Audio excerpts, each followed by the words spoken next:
Master Joan will share with us the challenges and rewards of teaching music to little kids. Her speech titled, The Life Challenges, Styles, and Rewards of Teaching Music to Kids. Please welcome Master Joan.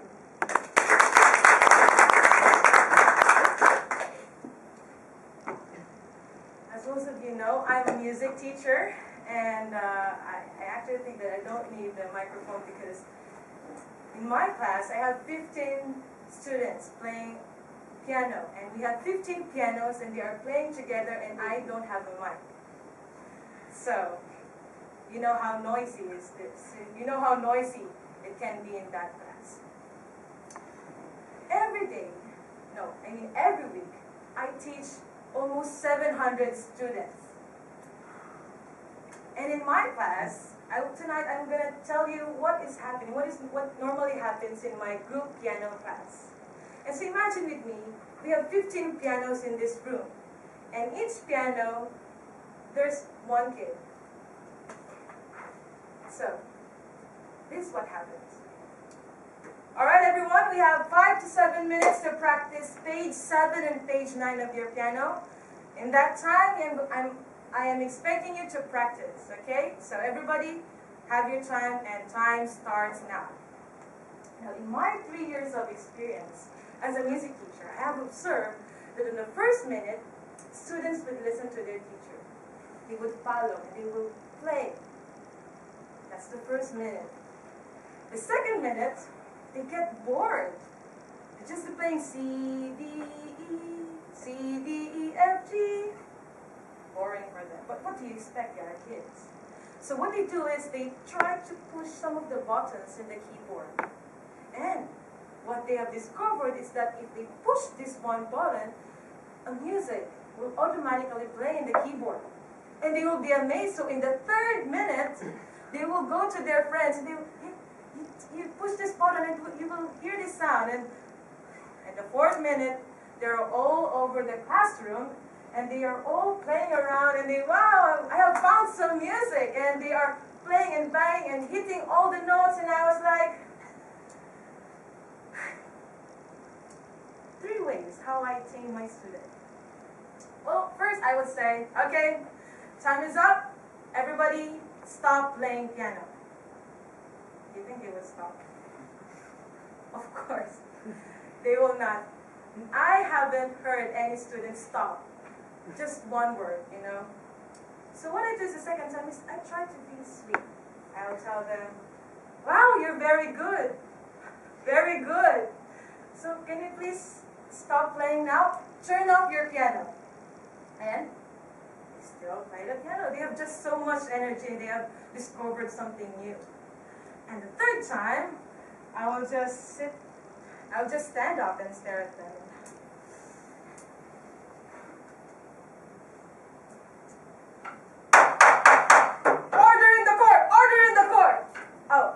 This is a classroom, and this should be not this. It should not be a hammer, but it should be a stick, and this should be a board. And I would like smash it and stop playing. And the thing is that they will not stop, so I just hands on your head. And if they don't put their hands on their head, I will walk at the back of my classroom and I would turn off the main switch. And every piano, every light, and all the electric fans and the aircon will be turned off. And total peace. Finally, I'll get angry with them and say, is that music? Is what you're playing music? No, Miss Joan, it's not music. Okay, everybody, at the back. And he will sit down at the back. And he will leave their pen and I will go there. I will tell them, the question is this: how would you change their minds and say, this is not music and this is music? You should listen to your teacher. How do I do that? Well, simple. I will explain to them in the most simplest way. Use my creativity. Okay, class. Suppose you are going to study piano with your friend. And this is your piano, and this is your friend's piano. Now you are studying with the same teacher. Now you are here, you're just playing around. You just try to hit all the notes that you can. And while your friend here, she is following her teacher.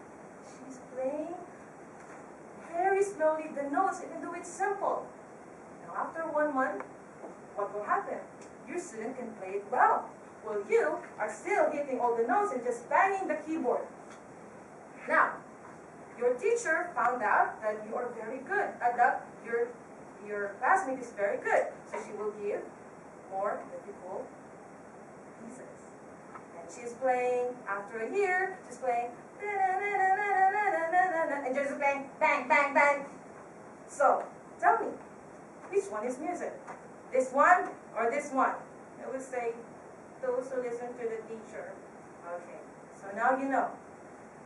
So everybody put your hands together and say thank you and goodbye, Miss Joan. And say, thank you. So that's what happened. But I know deep in my heart that that doesn't stick too much. I mean, next week they will still do that, but at least every day I keep reminding them this is music. And we should listen to your teacher. And actually, what I found out is that this thing is more on classroom management. How do you manage your student? And actually managing student is, I'm managing my students starting from the very beginning, the moment they come to my class. And once you have tamed them, because if you start wrong, you know, they're playing around and you ask them to play the keyboard, what do you expect? Of course, you will just play around. But if you try to keep them calm, sometimes I ask them to put their hands in their head and to massage it, and to put their hands in their eyes, and you know what? It's effective, even to adults, that they'll get more tame. No, not tame, but they are more relaxed, they're more calm. And if they need to be, you know, to keep them energetic, for example, they are gloomy, you know, they're sometimes fast like that, ask them to really exercise. So that's what I do. And the thing is that teaching music is both fun and frustrating. It's fun because this is the job that I can play piano if I want to, and I'm not question why I make music. This is my job. And it is frustrating because sometimes it's a little improvement. But when I get frustrated, I remind myself with two things. Number one, I was once like them. I was once a student. And every master has been a student. And number two is that beyond those notes, a musician is being made. Those masters are made.